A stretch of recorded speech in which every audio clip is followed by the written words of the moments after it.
Hi friends, இப்போ நாங்கள் வந்துட்டு எத்தியோப்பியா ரெஸ்டாரண்ட் வந்திருக்கோம்.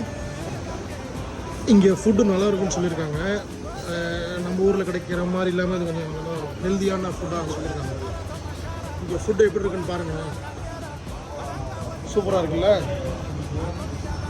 என்னென்ன இருக்குது, இதுக்கு பேர் வந்துட்டு இஞ்சிரா. இந்த தோசை மாதிரி போட்டிருக்காங்களா, அது பேர் இஞ்சிரா.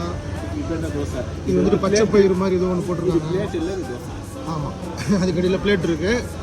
பீட்ரூட்டு பொரியல், கூட்டு. இது வந்துட்டு ஒரு இது அப்பா எவ்வளோ பெரிய மிளகா. இதுனா மிளகாயே என்னப்பா. ஓகே, இது என்ன அது குமிச்சு வச்சுருக்காங்க. இது வந்து பார்த்தீங்கன்னா உள்ளே வந்து வெஜிடபிள் ஸ்டஃப் பண்ணி அதை இது பண்ணியிருப்பாங்க. வா, சூப்பராக இருக்குது. இதுக்கு பேர் ஷிரோ, அதாவது நம்ம பருப்பு சாம்பார் மாதிரி. ரொம்ப சூப்பராக இருக்குங்க. கண்டிப்பாக ஒரு நாள் ட்ரை பண்ணுங்கள். இந்த இடத்தோட டீட்டெயில்ஸ் வந்துட்டு நான் இந்த வீடியோவில் பின்னாடி நான்